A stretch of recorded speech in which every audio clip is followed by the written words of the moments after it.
Hello, everyone. Welcome to KTAL News Now. I'm your host, Anthony Mocklin, and today I have a very special guest who is bringing his Tall Tales tour to the Strand Theatre in Shreveport on Friday, February 20th. And I'm here now with comedian Brad Williams. Thank you so much for being here today. Hey, thank you guys so much for having me. So, could you tell us a little bit about who you are for people who might not be familiar with your work? Well, as my photo just popped up, I would assume that if you've seen a dwarf on Instagram tell you a joke, you're like, oh, I recognize that guy. Because, yeah, that's who I am. Stand up comic. I tour all over the country and bringing it to Shreveport and coming to you live from my hotel room right now, where I can see slightly in the background over there. I have a stick of deodorant that made the shot. Awesome. That the day has started off well. Now, aside from comedy, you're also an actor in, several movies and shows. What has that thought process been like compared to your stand-up things to being in film and television? Acting is a job that I do just to occasionally get more people to come to my stand up. I don't consider myself an actor. There are really good actors out there. There are fantastic actors out there. They apply their craft. I am a professional moron. I tell jokes on stage. That is my job. That is my profession. That is what I'm the most proud of. Any kind of acting I've done has been great. Has been wonderful. But it's only to get more people to go see me live, because that's what I pride myself on, and that's what I do. And back in 2022, you actually became the first comedian to headline a Cirque du Soleil show in Las Vegas. What was that experience like? Really great. Now, when I say comedian in a Cirque du Soleil show, I was doing stand up. I was not being fired out of a cannon and a leotard going wee wee. Like that's not what I was doing. I was in the show Mad Apple. It was wonderful. I got to be with an amazing cast of which people have gone on to do awesome things. Chris Turner was another comedian in the show. He was a finalist of America's Got Talent, and literally just 2 days ago, TJ Salta just won Star Search on Netflix, and he was a magician in the show.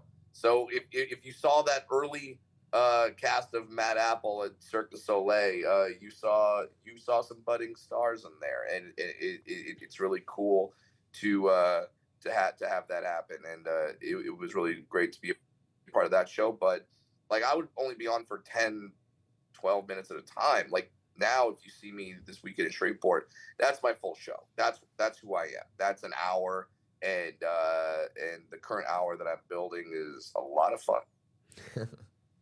And you actually recently just launched your own podcast, correct? Yeah, yeah. It seems like everyone's got a podcast now. But let me give you the deets on my podcast. There's a lot of people that have that talk about politics and stuff like that. We don't do that at all. We are, me and my partner JB Ball. The show is called Heightened Babble. JB and I are exactly the same. I'm a 4'4" white guy from California. He's a 6'3" black guy from Florida. So exactly the same. And we just find really weird news stories on the internet and that may have missed your feed, and we bring them to your attention, and we talk about them and we laugh. No, no politics, no sports. We just want to be that thing that you could dive into and escape, and act like you're hanging out with your best friends in your ear holes. That's all we're trying to do, and we're trying to make sure people have. We're trying to put a smile on your face. That's literally all we're doing. So if you want a podcast that doesn't cause you a lot of stress, or makes you want to hate certain members of your family, by all means, Heighten Babel. Listen to it. And I know your career in comedy has spanned a long time. You've been doing this since a teenager. I guess what made you want Yeah. to go into comedy? Uh, so there's the real answer and there's the joke answer. The joke answer is sex, drugs, and rock and roll. Of which I've experienced maybe one of those. The real answer is, as a little person, I have this many people staring at me all darn day. So I wanted to control the message because oftentimes when people see me, I'll have a mom like turn to her son who's staring at me and be like, "Oh, he just didn't eat his vegetables," and I got tired of that. So now I'm on stage. I've got the microphone and I control the message, and it's it's a lot of fun to craft that message in a way that will get laughs for a solid hour, and that's what I'm doing in Shreveport. And since you've been doing it for so long, do you still feel any pressure or nervousness when you go up on stage, or you just kind of just feel free? Feel pressure only because now that I'm playing these theaters with these wonderful, beautiful theaters, and like now I know that people are paying money to see me. Like it sometimes comedy clubs do promotions, they give away free tickets, whatever.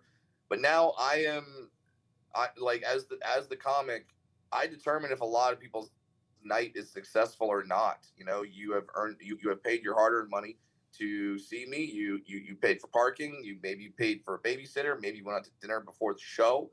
Like that's a large commitment. So I do feel that pressure to be good, and that's why I take my job as a comedian so seriously because I don't want you to walk out of that theater going, I just wasted an evening. No, I want you to walk out going, wow, I laughed, I cried, I thought, I was angry, I was sad, I was happy, but I leave a better person, and that's what I'm trying to do with my comedy.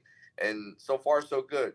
There's been some really good reviews of this current tour, and we're selling a lot of tickets, and people are really happy, and that's the goal. That's what I always want people to be when they leave my show. So don't worry if you put down your hard-earned money and get a ticket to see me in Shreveport. I will make sure you leave happy. And for people who might be on the fence or they haven't seen your previous work, what can people Mhm. expect at your show tomorrow? High energy, very high energy. I tell jokes for people like me who have ADD. So if you don't like a joke, wait 15 seconds. There's going to be another one.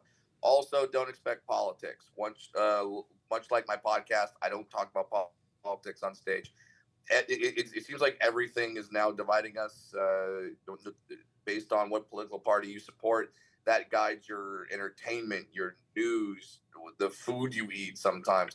And this is not that. I don't care who you vote for. I don't care who you pray to. I don't care who you lay down with at the end of the day. I don't care what race you are. I want all those different types of people in the same place at the same time and have them all have the exact same thought, which is, that dwarf is funny.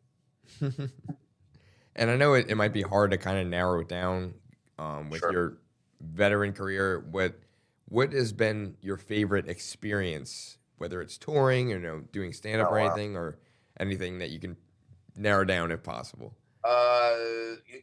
You know what? I don't know if this is the favorite, but this is the best compliment I've ever received in my life. I was on stage in Mill Valley, California, about 10 years ago, and I Mill Valley is just north of San Francisco, and I got off stage, and Robin Williams burst into the green room.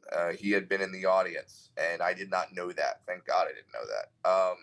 And he ran right up to me in the green room and just goes, "Oh my God, Mr. Williams, you're like Prozac with a head," and that's the greatest compliment anyone has ever given me. Robin Williams called me Prozac with a head. When I finally leave this earth, I assume that's going to be on my tombstone, and I would be honored to have it there.